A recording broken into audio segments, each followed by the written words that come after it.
You can follow the show on Twitter at First and Goal Pod. Follow the guys at UPJ33, at Steak and Cheese, and at Dylan Busby1. Email the show, First and Goal Podcast at yahoo.com, with all your football and Packer questions and comments, and you just might end up making the show live. That's First and Goal Podcast at yahoo.com.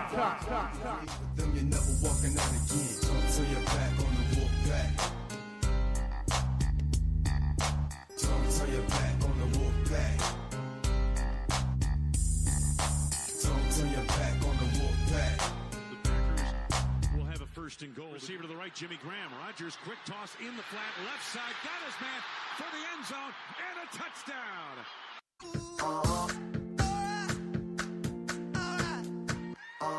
I've been grinding so long, been trying this shit for years. And I got nothing to show, just climbing this rope right here. And if there's a man upstairs, he kept bringing me rain. But I've been sending up prayers and something's changed. I think I finally found my hallelujah. I've been waiting for this moment all my life now. All my dreams are coming true, yeah. I've been waiting for this moment. It's good to be alive right about now.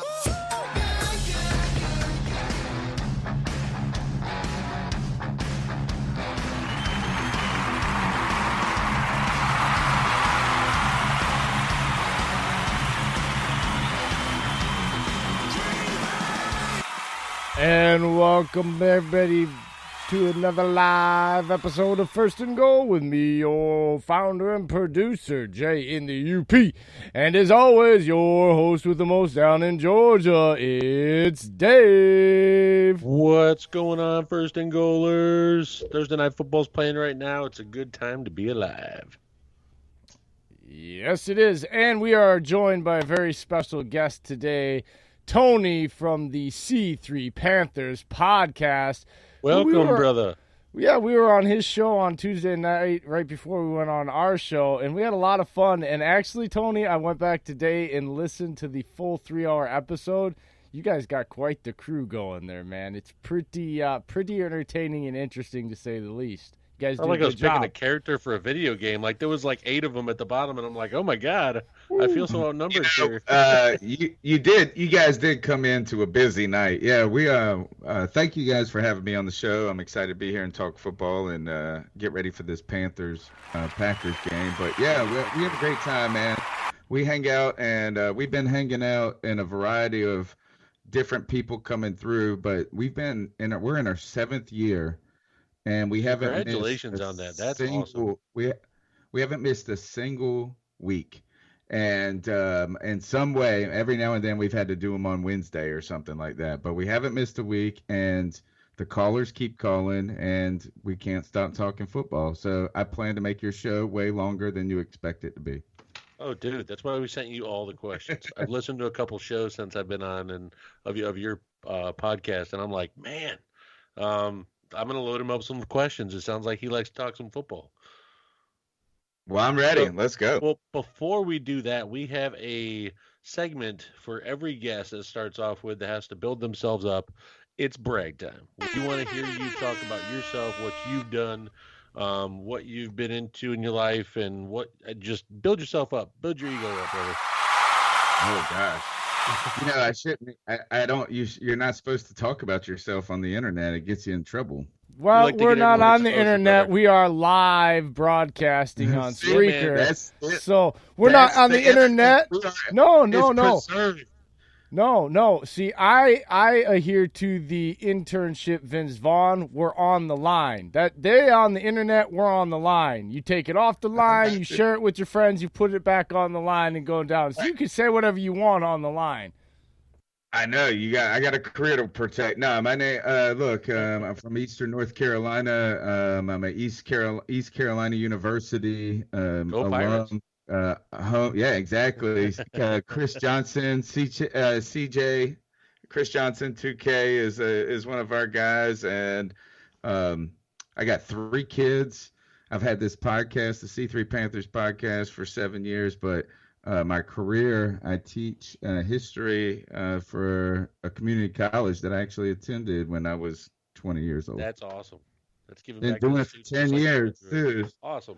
Yeah. So I punish people all day long, and I'm ready to punish more people. I mean, here, that's why they call me the professor. That's why we joke around on my podcast. They call me the professor. I was going to ask that. What history do you teach, Tony?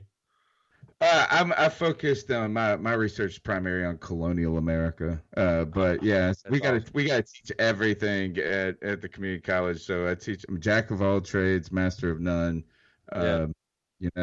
Just trying to get people to read and think about the world, brother. But no, that's important, man. History is one of our important components, and it's just like in the NFL side. If you don't have any history to go off of, what good is today? Yeah, no doubt. Puts it in perspective, and you guys have a storied history in Green Bay, and thank God NFL Thursday Night Football doesn't have a storied history, because is this the best Thursday Night Football game we've ever seen? Last week I thought Arizona and San Fran played, and they were 28-25. Right. That was a good one. Yeah. That historically, there was some duds though this season. It has been awful, a dumpster fire for years. So excited we got a good game on our hands right now. Yeah, I was looking forward to this one, especially because the Chargers won last weekend. The Raiders won last weekend. Battle kind of for the AFC West right behind the Chiefs. Whoever can get this can kind of get that win, because I believe both of them have a 2-game win streak right now. The Raiders, man, I think the Raiders are one of a team that's way better than anybody thinks they should be right this year. And I've kind of said this about the Raiders and as well as the Lions.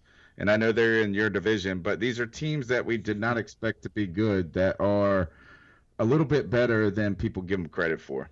Well, the Lions are starting to turn back into the Lions. Yeah. They're like the pumpkin at midnight in Cinderella, man. Like the spell's finally wearing off. So losing Kerryon hurt. Losing Kerryon Johnson hurt. Man, you're right. Can you keep it up for a season? Is the hard part. That seems to be the stretch. Good earlier. Now, on the flip side, though, I will say this.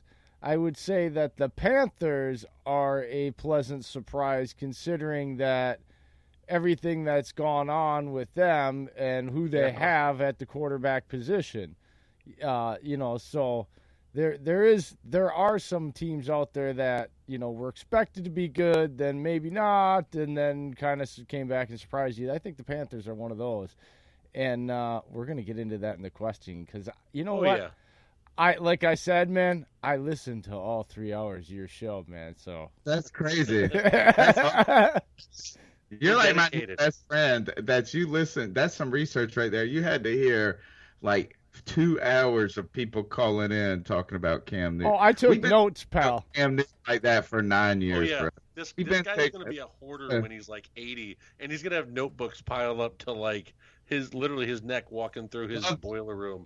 He keeps so much notes. I have notes of all 255 draft picks going back to 2011. Each notebook for each year. I write them down every year, everyone, where they came from, what team they went to, what position they play. That way I can go back and find out what the trends are. So when I do my mock drafts, I don't do mock drafts based on what everybody else thinks. Oh, this player's good, so this team needs it. No, there's trends of what the draft is full of, what's been picked in the last few years, and then what team needs. And I'm usually pretty close. I might not have the right player, but I get the positions for the most part right.